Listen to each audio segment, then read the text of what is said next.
ॐ नमो ब्रह्मण्यदेवाय गोब्रह्मणहिताय च जगद्धिताय श्रीकृष्णाय गोविन्दाय नमो नमः। ভগবান শ্রীনারায়ণের চরণে আভূমি লুণ্ঠিত প্রণাম জানাই। আজ একটি খুবই বিশেষ দিন, একাদশীর দিন।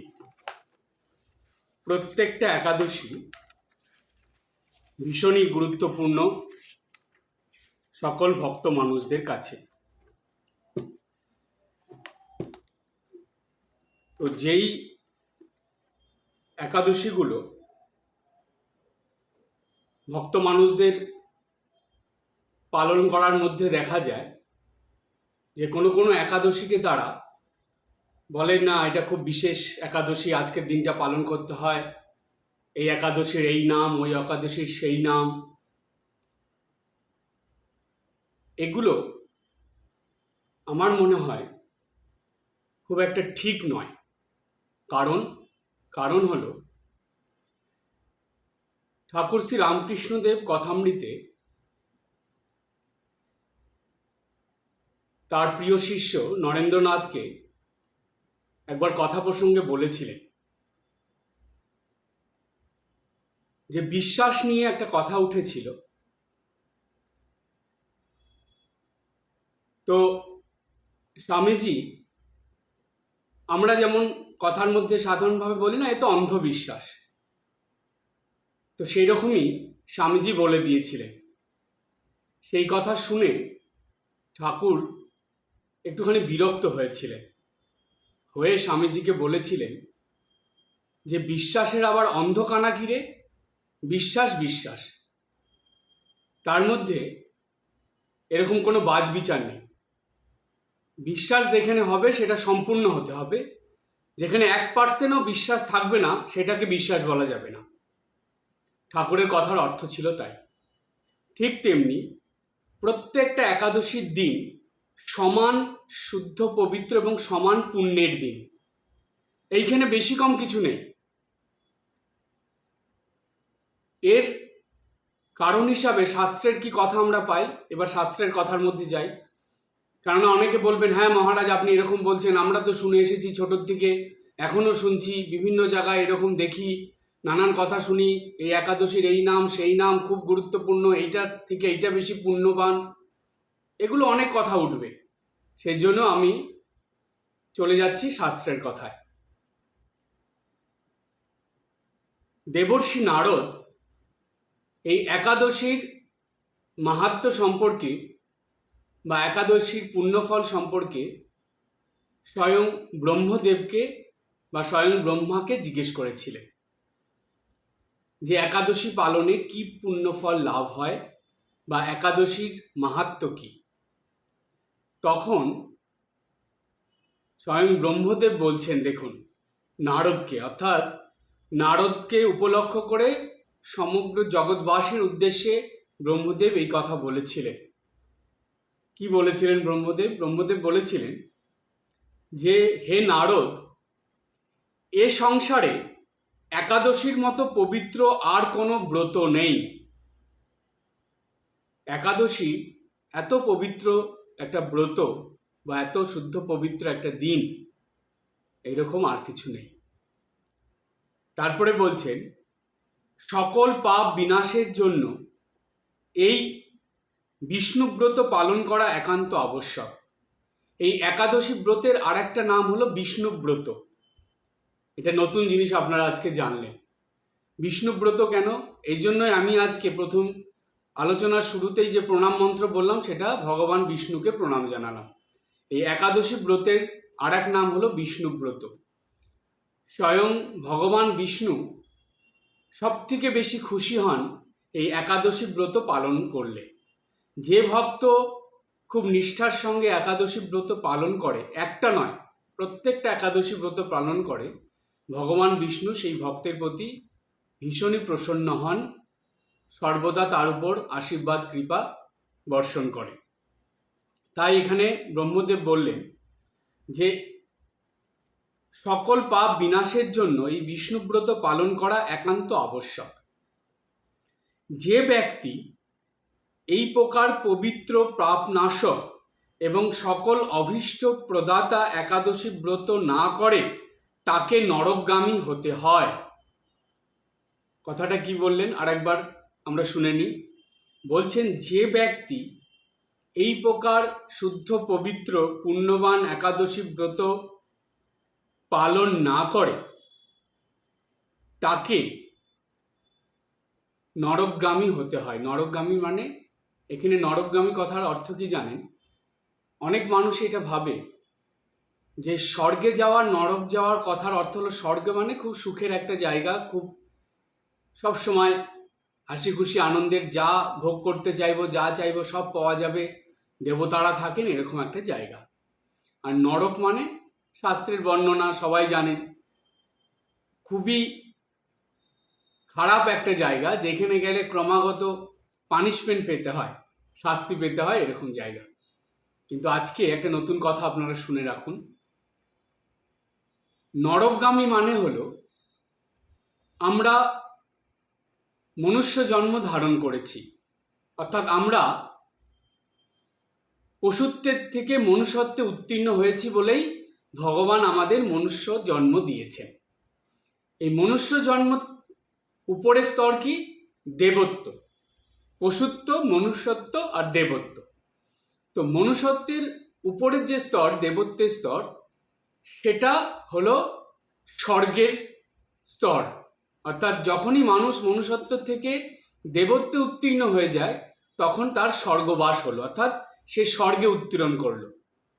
আর যখন মানুষ মনুষ্যত্বের থেকে পশুত্ব স্তরে নেমে চলে আসে তখন তার নরকবাস হলো, অর্থাৎ তার নরক মিলল। তার কর্মের ফলে সে মনুষ্যত্বের থেকে দেবত্বে না গিয়ে মনুষ্যত্বের থেকে পশুত্বে চলে আসলো।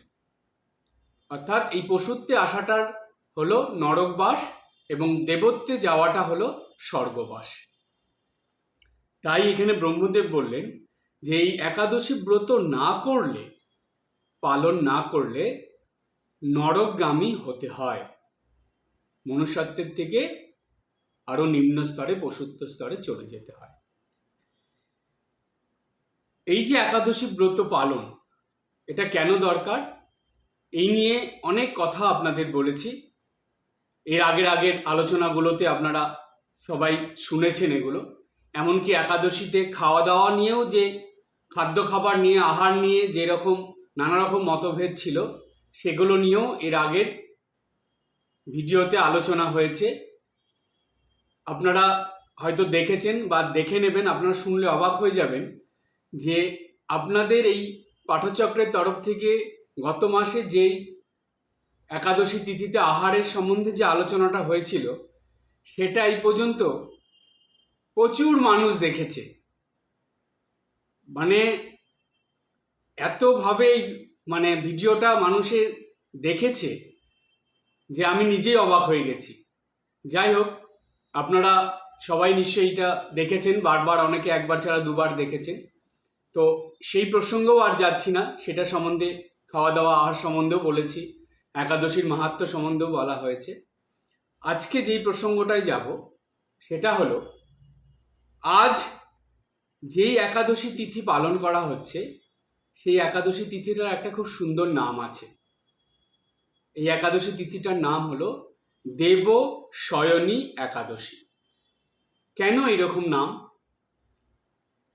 কারণ শাস্ত্র মতে আজকের দিনে, এই একাদশীর দিনটায়, অর্থাৎ আষাঢ় মাসের শুক্লপক্ষের একাদশী আজকে, এই আষাঢ় মাসের শুক্লপক্ষের একাদশীর দিনে ভগবান বিষ্ণু 4 মাসের জন্য ক্ষীর সমুদ্রে যোগনিদ্রায় শয়ন করতে চলে যান। খুব ভালো করে বুঝবেন আজকের দিনের গুরুত্বটা। আষাঢ় মাসের এই শুক্লপক্ষের একাদশীর দিনে ভগবান শ্রী নারায়ণ বা ভগবান শ্রী বিষ্ণু 4 মাসের জন্য ক্ষীর সমুদ্রে অনন্ত নাগের উপরে যোগ নিদ্রায় চলে যান। কতদিনের জন্য? 4 মাসের জন্য। এই 4 মাস কবে ভঙ্গ হয়? কার্তিক মাসের শুক্লপক্ষের একাদশীতে আবার ভগবান শ্রীবিষ্ণু তিনি সেই যোগনিদ্রার থেকে জেগে ওঠেন। তাহলে আষাঢ় মাসের শুক্লপক্ষের একাদশী থেকে কার্তিক মাসের শুক্লপক্ষের একাদশী, এটা হলো 4 মাস।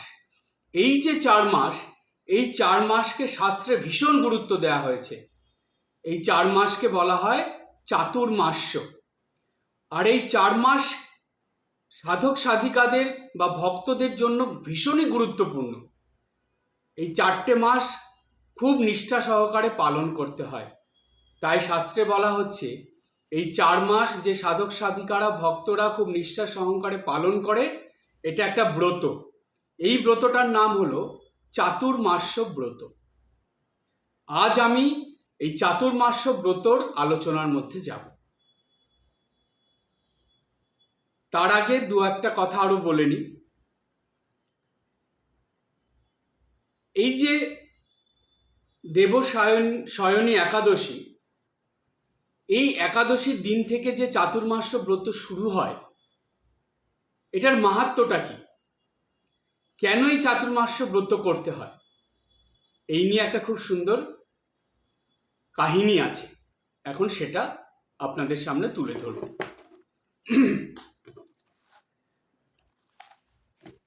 একবার রাজা যুধিষ্ঠির ভগবান শ্রীকৃষ্ণকে জিজ্ঞেস করেছিলেন। কি জিজ্ঞেস করেছিলেন? যুধিষ্ঠির জিজ্ঞেস করেছিলেন, চাতুর্মাস্য ব্রত কি? কেন এই ব্রত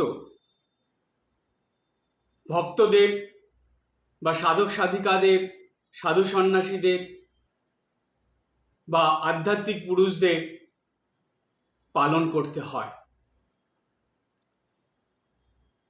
ভগবান শ্রীকৃষ্ণ সেটা শুনে যুধিষ্ঠিরকে বললেন যে এই নিয়ে একটা কাহিনী আছে, আমি সেই কাহিনীটা তোমাকে বলছি, যেই কাহিনীটা স্বয়ং ব্রহ্মদেব দেবর্ষি নারদকে বলেছিল। কি কাহিনী সেটা? বলছে,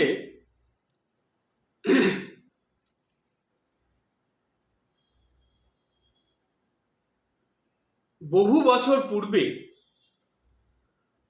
সূর্যবংশে মান্ধাত্তা নামে এক রাজর্ষি ছিলেন। কথাটা খুব ভালো করে বুঝবেন। তাকে শুধু রাজা বলা হলো না, রাজর্ষি বলা হলো। অর্থাৎ রাজা যুক্ত ঋষি সমান সমান রাজর্ষি। অর্থাৎ তিনি রাজা হয়েও ঋষিদের মতন জীবনযাপন করতেন। যেমন জনক রাজা, তিনি হলেন রাজর্ষি ছিলেন, ঠিক তেমনি এই সূর্যবংশের রাজা মান্ধাত্তা তিনি ছিলেন রাজর্ষি। খুবই ভালো রাজা ছিলেন। প্রজাদের মঙ্গলের জন্য, প্রজাদের উপকারের জন্য, সাহায্যের জন্য, প্রজাদের সুখ সুবিধার জন্য সব সময় তৎপর হয়ে থাকতেন। তার রাজ্যে কোথাও অশান্তি বা কোথাও মানুষের দুঃখ কষ্ট বা অভাব এগুলো কিচ্ছু ছিল না। তিনি সেই রাজ্যে সবাইকে সুখে শান্তিতে আনন্দে রেখেছিলেন। একবার এমন দুর্যোগ হলো, সেই রাজ্যে খরা দেখা দিল। আর সেই খরা এমন খরা, পরপর 3 বছর সেই খরা চলল। সেই খরাতে সব থেকে অসুবিধা যেটা হলো, জলের অভাব।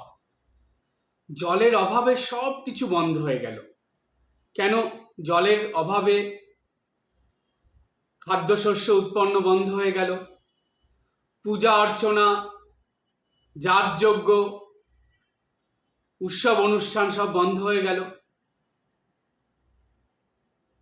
তারপর খাওয়া দাওয়ার ক্ষেত্রে অনেক অসুবিধা হলো। এমন দুর্বিপাক হলো যে মানুষ খাদ্যের অভাবে, জলের অভাবে না খেতে পেয়ে মরতে শুরু করলো। রাজা ভীষণ চিন্তার মধ্যে পড়ে গেলেন। কি করবেন কিছু উপায় খুঁজে পাচ্ছেন না। সমস্ত প্রজারা এবং সেই রাজ্যের সমস্ত সাধক সাধিকারা সবাই মিলে একসঙ্গে রাজার কাছে চলে আসলো। এসে রাজার কাছে হাত জোড় করে বিনতি করলো তারা, যে হে রাজন, আপনি কিছু একটা উপায় করুন, না হলে আপনার রাজ্য এই দুর্যোগে, এই দুর্ভিক্ষে, জলের অভাবে সম্পূর্ণ বিনাশ হয়ে যাবে। রাজামশাই বললেন যে দেখুন, আমি অনেক চেষ্টা করছি, কিন্তু কিছুতেই কোনো কুল কিনারা খুঁজে পাচ্ছি না, আমি কি করব? তারা বলছেন যে রাজা, আপনাকেই কিছু করতে হবে, আপনি একটা ব্যবস্থা অতি শীঘ্র করুন, না হলে এই রাজ্য পুরো বিনাশ হয়ে যাবে, কেউ বেঁচে থাকবে না। আর মানুষ তো মরতে শুরু করেছে, এবং সেই সঙ্গে এই রাজ্যের পশু পাখিরা, এমনকি এই রাজ্যের সব থেকে যে প্রিয় পশু গোমাতা, তারাও ক্রমাগত মরতে শুরু করেছে। সুতরাং এটা মহা অনিষ্টের বা মহা বিনাশের লক্ষণ, আপনি তাড়াতাড়ি একটা ব্যবস্থা করুন। রাজা তখন বললেন, ঠিক আছে, আপনারা যান, আমি যত শীঘ্র পারি একটা ব্যবস্থা করছি।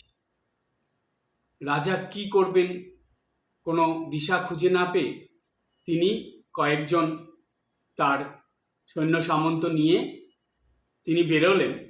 তার রাজ্যের সীমানায় বিরাট বড় এক অরণ্য ছিল, বন। তিনি শুনেছেন সেই বনে অনেক মুনি ঋষিরা থাকেন। তো রাজা ভাবলেন, আমি তাদের কাছে গিয়ে কোনো উপায় খুঁজে বের করে আনি। তিনি খুঁজতে খুঁজতে সেই বনে প্রবেশ করে খুঁজছেন, অনেক জায়গায় যাচ্ছেন, কিন্তু কেউ কোনো উপায় বলে দিতে পারছে না।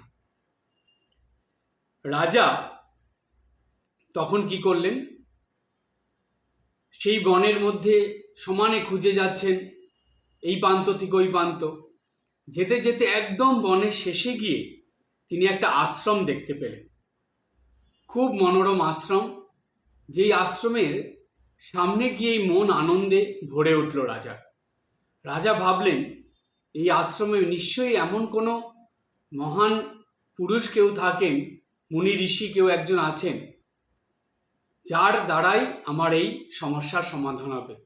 কারণ তার আশ্রমের কাছে এসেই আমার মন এত আনন্দিত হয়ে উঠেছে, নিশ্চয়ই এখানে কিছু আমি সমাধান পাব। রাজা সেই আশ্রমে প্রবেশ করলেন।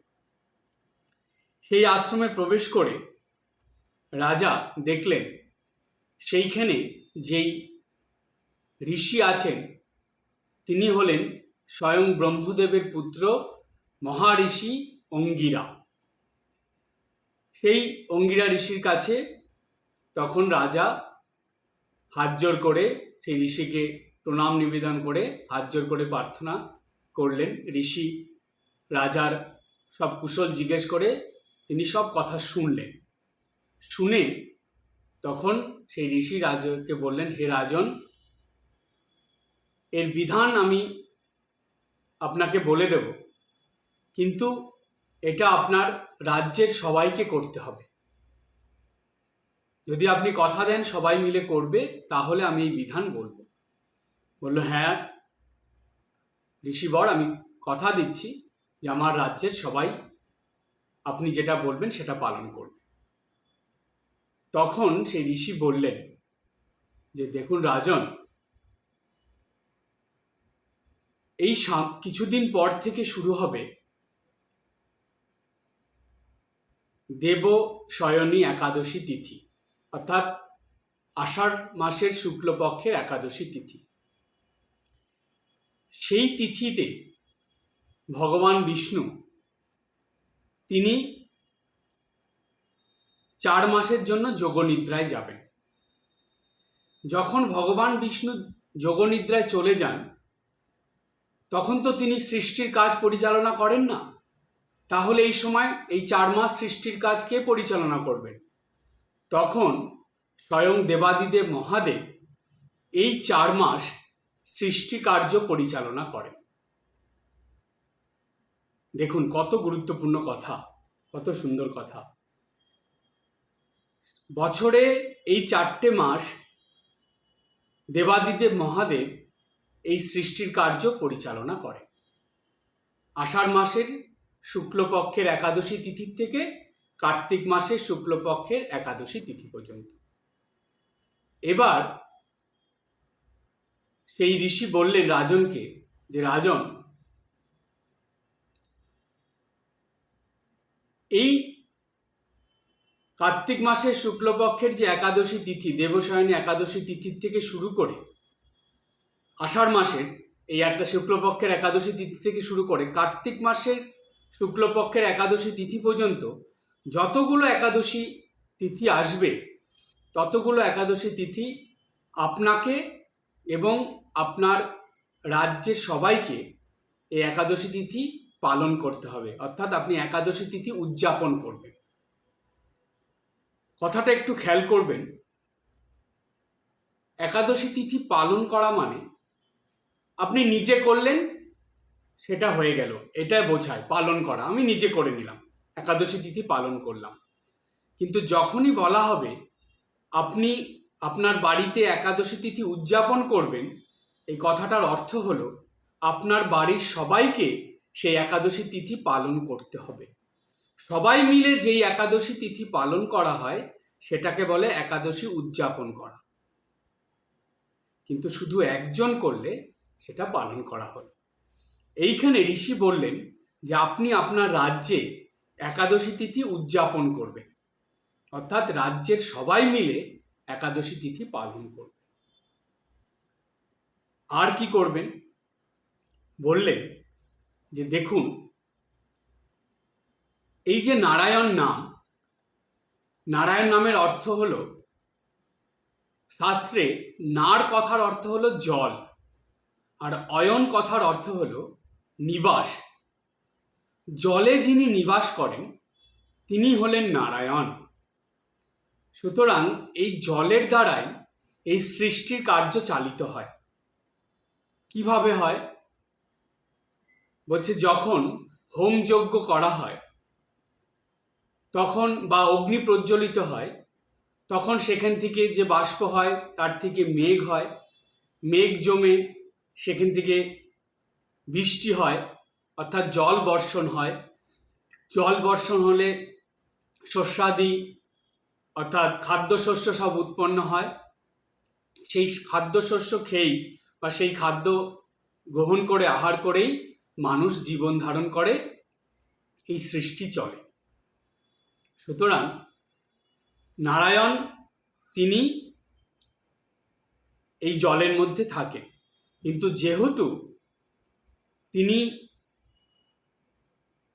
যোগনিদ্রায় চলে যাবেন, তার আগে এই যে খরা পরিস্থিতি হয়েছে অর্থাৎ জলের অভাব হয়েছে, তাই নারায়ণকে সর্বদা সন্তুষ্ট রাখার জন্য এই একাদশী ব্রত উদযাপন করতে হবে। আর যেহেতু এই 4 মাস ভগবান শিব তিনি এই সৃষ্টি কার্য পরিচালনা করবেন, তাই এই 4 মাস ভগবান শিব যেটা ভালোবাসেন, তিনি কি ভালোবাসেন? তিনি সংযম, ত্যাগ ভালোবাসেন এবং সাধনা আরাধনা ভালোবাসেন। তাই এই 4 মাস সংযম এবং ত্যাগের জীবন এবং সাধনা আরাধনার জীবন পালন করতে হবে। আর ভগবান শিব হলো, বলা হয়, পরম বৈষ্ণব, তিনি নিরামিষ আহার করেন, তাই এই 4 মাস নিরামিষ আহার করতে হবে। আর একটা করতে হবে, কি সেটা? বলছে যে দেখুন রাজন, শিবের প্রিয় হলো ষাঁড়, অর্থাৎ ষাঁড়কে বলা হয় নন্দী। এই নন্দী হলো বা ষাঁড় হলো শিবের খুব প্রিয়। আবার দেখুন, নারায়ণ বা বিষ্ণুর প্রিয় হলো গোমাতা। সুতরাং এই 4 মাস গোমাতা এবং ষাঁড়দের যে সেবা করবে, যে খাদ্য দেবে, খাওয়ার দেবে, তাতে করে ভগবান শিব এবং নারায়ণ দুজনেই প্রসন্ন হন। সুতরাং এই 4 মাস কিন্তু, অর্থাৎ এই চতুর্মাস্য ব্রত উদযাপনের সময় এই 4 মাস কিন্তু গোমাতাদের এবং নন্দীদের সেবা করতে হবে। রাজন সব কথায় রাজি হলেন, হয়ে তিনি রাজ্যে ফিরে আসলেন। এসে তখন তিনি তার রাজ্যে সব প্রজাদের ডেকে, সাধক সাধিকাদের ডেকে, সবাইকে ডেকে সেই ঋষি যা বলেছিলেন রাজাকে, তিনি সেটা সবাইকে বললেন যে সেই ঋষি, মহাঋষি তিনি, সেই ঋষি বলেছেন যে আমরা যদি এটা উদযাপন করি তাহলে অবশ্যই এই যে দুর্যোগ চলছে, এই যে খরা চলছে, এর থেকে আমরা উদ্ধার পাব। তাহলে কি কি করতে বলেছিলেন? প্রথম বলেছেন যে এই 4 মাস প্রত্যেকটা একাদশী ব্রত খুব নিষ্ঠার সঙ্গে পালন করতে হবে, প্রথম। দ্বিতীয় বলেছেন সবাইকেই এই 4 মাস নিরামিষ আহার করতে হবে এবং সংযমের, ত্যাগের জীবন যাপন করতে হবে। তৃতীয়, সবাইকে বেশি করে সাধন ভজন করতে হবে, জপ, প্রার্থনা, পূজা, ভগবানের নাম গুণগান এগুলো করতে হবে। 3 নম্বর। 4 নম্বর, গোমাতা এবং ষাঁড়দের অর্থাৎ নন্দীদের সেবা করতে হবে, তাদের খাবার দিতে হবে। আমরা যদি সবাই মিলে এই ব্রত উদযাপন করি 4 মাস ধরে, এই চতুর্মাস্য ব্রত, তাহলে এই বিপদ থেকে উদ্ধার পাওয়া যাবে। সবাই রাজি হয়ে গেলেন রাজার কথায়, রাজি হয়ে সবাই মিলে এই ব্রত উদযাপনের করার জন্য উঠে পড়ে লেগে গেলেন এবং সেই ঋষি বাক্য পালন করাতে সেই সমস্যা বা সেই অসুবিধার থেকে সবাই মুক্ত হয়ে গেলেন, অর্থাৎ সেই রাজ্যে আবার সেই সুখ, শান্তি, আনন্দ ফিরে আসলো। প্রচুর বৃষ্টি হলো এবং সবাই খুব আনন্দের সঙ্গে সেই ব্রত উদযাপন করতে লাগলেন।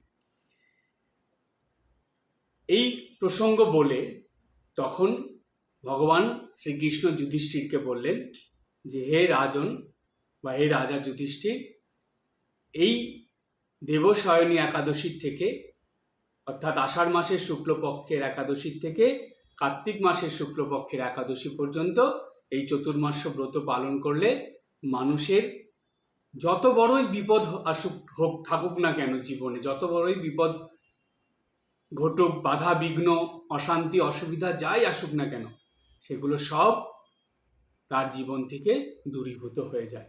সেই মানুষটা জীবনে আবার সুখ, শান্তি, আনন্দ ফিরে পায়। এই যে চাতুর্মাস্য ব্রতের কথা আমরা শুনলাম, এই চাতুর্মাস্য ব্রত পালনের নিয়মগুলো আমরা মোটামুটি আলোচনার থেকে জানলাম যে কি কি নিয়ম পালন করে চাতুর্মাস্য ব্রত উদযাপন করতে হয়। 4 মাস করতে হয়, সম্ভব হলে নিরামিষ খেতে হয়, একটু বেশি সময় ধরে সাধনা, আরাধনা, জপ, ধ্যান, প্রার্থনা, এগুলো পূজা পাঠ করতে হয়। আর গোমাতাদের, নন্দীদের অর্থাৎ ষাঁড়দের একটু খাবার দেওয়া, একটু সেবা করা, এগুলো করতে হয়। আর সেই সঙ্গে সংযমের জীবন যাপন করতে হয়। আর ভ্রমণটা কমাতে হয়। আমাদের একটা নিয়ম আছে, শাস্ত্রের নিয়ম এটা। চৈতন্যদেবের সময়ে এটা দেখা গেছে, বৈষ্ণব সম্প্রদায়ের মানুষেরা, ভক্তরা, তারা কিন্তু এই চাতুর্মাস্য ব্রত খুব নিষ্ঠার সঙ্গে পালন করে। মহাপ্রভু চৈতন্যদেব বলেছিলেন এই সময় তোমরা কোথাও বেশি ভ্রমণে বা ঘোরাঘুরি করবে না। হ্যাঁ, কাজে প্রয়োজনে তো অবশ্যই যেতে হয়, কিন্তু বিনা কাজে বিনা প্রয়োজনে এই সময় বাইরে যাওয়া নিষেধ। কেন? কারণ এই সময় বৃষ্টির, আষাঢ় শ্রাবণ 2 মাস তো বৃষ্টি হয়, তারপরে ভাদ্র মাসে রোদ খুব খারাপ, তারপরে যখন আশ্বিন মাস চলে আসে সেই সময় প্রকৃতির মধ্যে এমন সুন্দর একটা পরিবর্তন আসে যখন সব কিছুই যেন ভালো লাগে। ওই সময় জপ ধ্যানের একটা তোড় আসে।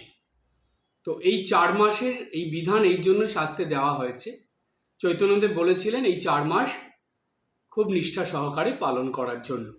এতে ভক্তিভাব যেমন বেড়ে ওঠে, সাধন ভজন যেমন ঠিকঠাক হয় এবং এই সময় সংযমের জীবন যাপন করে একটা আধ্যাত্মিক পরিবেশ গড়ে ওঠে।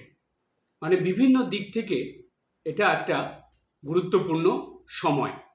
আর এই সময় যেহেতু নারায়ণ অর্থাৎ শ্রী বিষ্ণু তিনি যোগনিদ্রায় থাকেন, যোগনিদ্রা কথার অর্থ কি? তিনি তখন বলা হয় যোগনিদ্রা মানে যোগ, অর্থাৎ যোগ সাধনার মধ্যে থাকেন। আর সেই সময় সৃষ্টি পরিচালনা করেন স্বয়ং দেবাদিদেব মহাদেব। তিনি তো সাধন ভজনশীল মানুষ, অর্থাৎ সাধন ভজনশীল দেবতা। তিনি তার সাধনাই হলো তার কাছে প্রধান। তো সুতরাং এই সময়, আর শ্রাবণ মাস বলা হয় শিবের জন্ম মাস, তো এই সময় দেখুন প্রকৃতির মধ্যে কি দারুণ একটা মিল পাওয়া যাচ্ছে এই সাধনা আরাধনার। সেই কারণে এই 4 মাস ভীষণ গুরুত্বপূর্ণ ভক্তদের কাছে এবং সাধক সাধিকাদের কাছে। এবার মনে একটা প্রশ্ন আসে, আচ্ছা এই চাতুর্মাস্য ব্রতর উদযাপনের মাহাত্ম্যটা কি? কি মাহাত্ম্য আছে এটার? কেন মাহাত্ম্যর কথা না জানলে, পরিষ্কারভাবে বলতে গেলে লাভ ক্ষতির কথা না জেনে তো আমরা কিছু করব না। আমরা তো এর মাহাত্ম্য গুরুত্ব জানবো এবং তার সঙ্গে জানবো লাভটা কি। কেন চাতুর্মাস্য ব্রত আমি করতে যাব 4 মাস ধরে, এত নিষ্ঠা ভরে, এত কষ্ট করে, এত সংযম করে কেন করতে যাব? এই মাহাত্ম্যের প্রসঙ্গে এখন আসি। চাতুর্মাস্য ব্রতর মাহাত্ম্য বলতে গিয়েই প্রথমেই যে কথাটা বলা হয় সেটা হলো, যে করে চাতুর্মাস্য ব্রত পালন আনন্দেতে সে করে বৈকুণ্ঠে গমন। আবার বলি, যে করে চাতুর্মাস্য ব্রত পালন আনন্দেতে সে করে বৈকুণ্ঠে গমন। একবার দ্বারকায় তখন ভগবান শ্রীকৃষ্ণ রয়েছেন, তার রানীরাও তার সঙ্গে আছেন। এক রানী, তার নাম সত্যভামা। দেবী সত্যভামা তিনি ভগবান শ্রীকৃষ্ণকে একটা প্রশ্ন জিজ্ঞাসা করেছিলেন। বলেছিলেন যে হে প্রভু, এই জগতে অতি পাপী মানুষ যারা খুব পাপ কাজ করে, খারাপ কাজ করে, তাদের সহজে আপনার কৃপা পেতে এবং বৈকুণ্ঠ ধামে গমন করতে হলে বা বৈকুণ্ঠ ধাম লাভ করতে হলে কি করতে হয়? অর্থাৎ কি করলে তারা অতি সহজেই, পাপী মানুষ হয়েও সহজেই আপনার কৃপা লাভ করতে পারে এবং বৈকুণ্ঠ ধামে তারা স্থান পেতে পারে বা বৈকুণ্ঠ ধাম লাভ করতে পারে? এই প্রশ্ন শুনে শ্রীকৃষ্ণ বললেন, হে দেবী, আমি আপনার এই প্রশ্নের উত্তর একটা গল্পের মাধ্যমে বলবো। বলছে পুরাকালে, অর্থাৎ ত্রেতা যুগের কথা বলছেন, কারণ দাপর যুগ তখন ছিল কৃষ্ণ তার আগের যুগের কথা। ত্রেতা যুগে মায়াপুরী নগরে একজন শিকারী অর্থাৎ একজন ব্যাদ বাস করত। মায়াপুরী কোনটা জানেন? যেটা এখন বর্তমান সময়ে যার নাম হরিদ্বার। সেই হরিদ্বার ত্রেতা যুগে সেই হরিদ্বারের নাম ছিল, বা ওই দাপর যুগে সেই হরিদ্বারের নাম ছিল মায়াপুরী। এই মায়াপুরীতে একজন ব্যাদ বাস করতেন, শিকারী। তিনি তো নৃশংসভাবে পশু পাখিদের শিকার করতেন, তার মাংস বিক্রি করে তার জীবিকা নির্বাহ হতো। তার এই পাপ কর্মের ফলে তার মৃত্যুর পর জন্ম হলো পক্ষী জনিতে, অর্থাৎ পাখি হয়ে জন্মগ্রহণ করল। সে একটা চিল পাখি হয়েছিল, চিল। সে জন্মগ্রহণ চিল হওয়ার পরে স্বাভাবিকভাবেই তার সেই প্রবৃত্তি তো রয়েছে। চিল, শকুন এরা কি করে, এরা অপর পাখিদের বা তাদের বাচ্চাদের ধরে ধরে খায়। তো স্বাভাবিকভাবে সে চিল হয়ে জন্মগ্রহণ করে সেটাই করছিল। অর্থাৎ মনুষ্য জন্মেও সে এত পাপের কাজ করেছে, এত খারাপ কাজ করেছে, আবার সেই পাপের ফলে তার মনুষ্য জন্ম থেকে আরও নিজ জন্ম হলো, পক্ষীকুলে জন্মগ্রহণ করলো, পাখি হলো, চিল হয়ে জন্মালো। সেই চিল হওয়ার পর সেই পাপ কাজ আবার করছে সে। অন্য সব ছোট ছোট জন্তু জানোয়ারদের, পশুদের এবং পাখিদেরকে হত্যা করে সে তার খাদ্য গ্রহণ করছে, বা সে তা বেঁচে আছে ওইভাবে, সেটাও করছে। তো সেইভাবে তাকে সেইভাবে বাঁচতে হবে। তো এই জন্মেও তার কিছু কিছু পাপ সঞ্চিত হচ্ছে। এবার সে ওইভাবে তার জীবন চলছে। হঠাৎ করে একবার প্রচণ্ড বৃষ্টি শুরু হলো। এত বৃষ্টি, চারিদিক জলে ভরে গেছে। এবার সেই চিল পাখিটা সে খাদ্য খুঁজে পাচ্ছে না। খাওয়ার অভাবে সে এদিক ওদিক ঘুরে এসেছে, একটা গাছে এসে বসেছে, কিন্তু সেইখানে বসেও সে কোনো খাবার পাচ্ছে না। এবার দেখছে যে একটা শিকারী তাকে লক্ষ্য করে তীর ছোড়ার জন্য এগিয়ে আসছে। তখন সেই চিলটা কি করলো, সেই গাছের থেকে উড়ে যেতে যেতে একটা মন্দির দেখতে পেল। সেই মন্দিরে গিয়ে, মন্দিরের চূড়ায় গিয়ে সে বসল। যেই মন্দিরে সেই চিলটা বসেছিল সেই মন্দিরটা ছিল বিষ্ণু মন্দির। সেই বিষ্ণু মন্দিরে সেই সময় বৃষ্টি হচ্ছে, সেটা ছিল আষাঢ় মাস।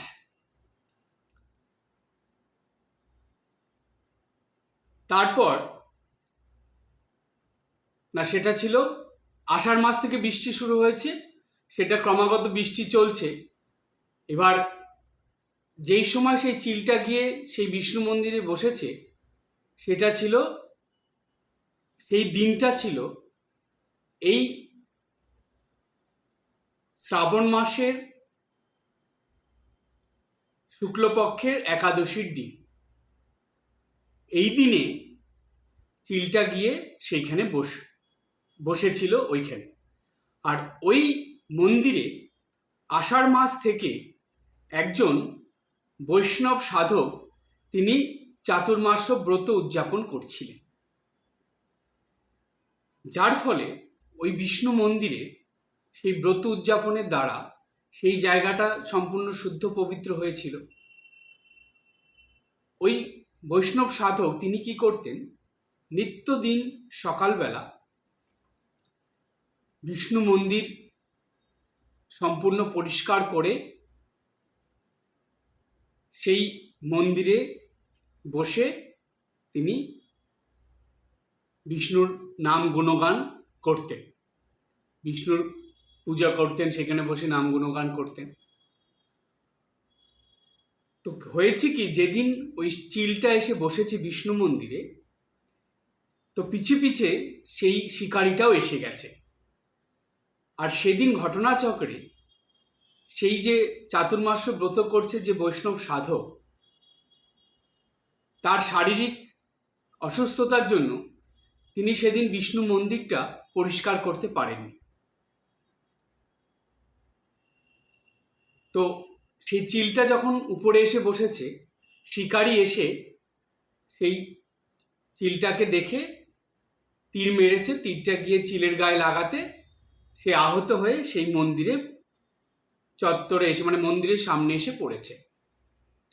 পড়ার ফলে সে ছটপট ছটপট করছে, চিলটা যন্ত্রণায় ছটপট করতে করতে সে ডানার উপর ভর দিয়ে, অর্থাৎ ডানাটা ঝাপটা দিতে দিতে তার সেই বিষ্ণু মন্দিরটা এক চক্কর ঘোরা হয়ে গেছে, অর্থাৎ মন্দিরটা সম্পূর্ণ ঘুরে ফেলেছে সেই চিলটা।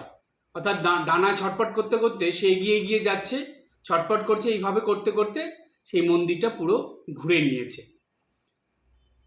ঠিক চিলটা যেখানে পড়েছিল সেখান থেকে শুরু করে মন্দিরটা ঘুরে সে মন্দিরের সামনে, অর্থাৎ বিষ্ণু, সেই মন্দিরে একটা বিষ্ণু মূর্তি ছিল, সেই বিষ্ণু মূর্তি সোজাসুজি গিয়ে চিলটা সেই বিষ্ণুর দিকে মুখ করে সেইখানে তার শরীর চলে গেল, অর্থাৎ তার মৃত্যু হলো।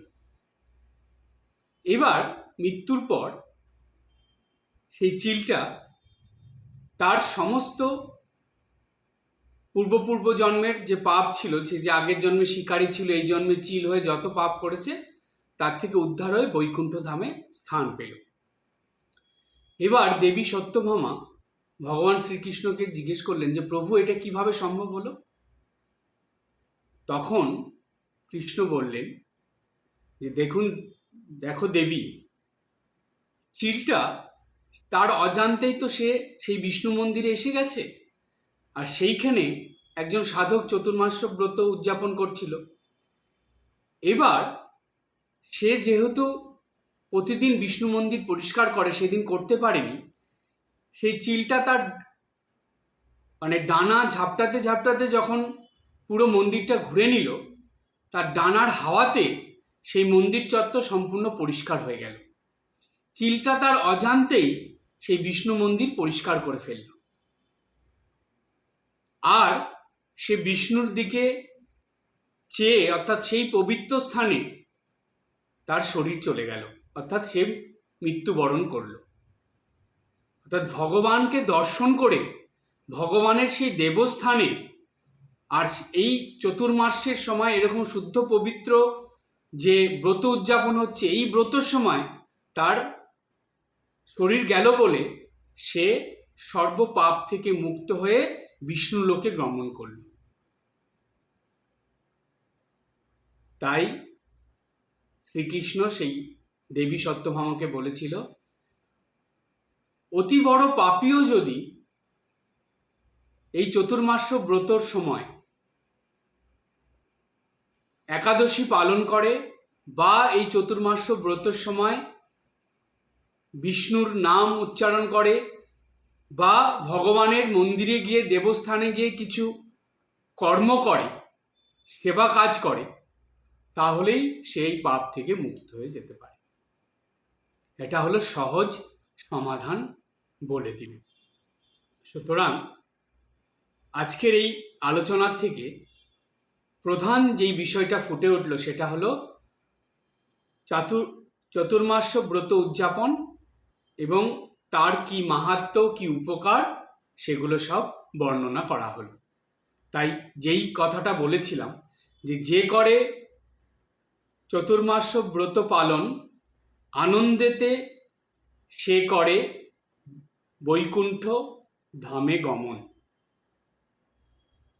ভগবান বিষ্ণু এবং ভগবান শিব দুজনেই এই চতুর্মাস্য ব্রত উদযাপন করলে ভীষণ খুশি হন, প্রসন্ন হন, এবং তাদের কৃপাতে সেই ভক্ত, সেই কথাটা বলি, সে যদি বিষ্ণু ভক্ত হয় তাহলে বৈকুণ্ঠ ধামে যায়, সে যদি শিব ভক্ত হয় তাহলে শিবলোকে গমন করে।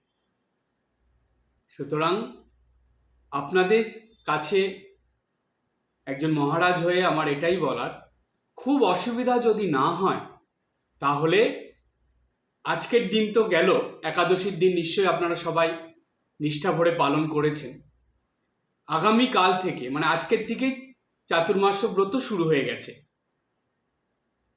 এই আজকের থেকে শুরু করে কার্তিক মাসের শুক্লপক্ষের একাদশী তিথি পর্যন্ত আপনারা যতটা সম্ভব আপনার পরিবেশ পরিস্থিতি সাধ্য এবং আপনার বয়স সব কিছু মিলিয়ে যতটা সম্ভব নিজের চেষ্টায় পালন করবেন। এতে পুণ্য যেমন হবে তেমন মনুষ্যত্বের থেকে দেবত্বের পথে উত্তীর্ণ হতে পারবেন। আমি বলবো না বিষ্ণু লোকে যাবেন না শিব লোকে যাবেন, এটা আমি জানি না, এটা ভগবান বিষ্ণু এবং ভগবান শিব তারাই নির্ধারণ করবেন। কিন্তু আমি যতটুকু বলতে পারি সেটা হলো, যদি নিষ্ঠা ভরে পালন করেন তাহলে অবশ্যই মনুষ্যত্বের থেকে দেবত্বের স্তরে উত্তীর্ণ হবেন। কিন্তু করতে হবে, এর মধ্যে কোনো ফাঁকি ঝুঁকি কোনো মিথ্যাচার কিছু জানি না থাকে। যতটুক করবেন ততটুক নিষ্ঠা ভরে করবেন। আজকে এই পর্যন্ত। সবাই ভালো থাকবেন, হাসি খুশি আনন্দে থাকবেন। ওম শান্তি শান্তি শান্তি। হরি ওম তৎসৎ। শ্রীরামকৃষ্ণার্পণমস্তু।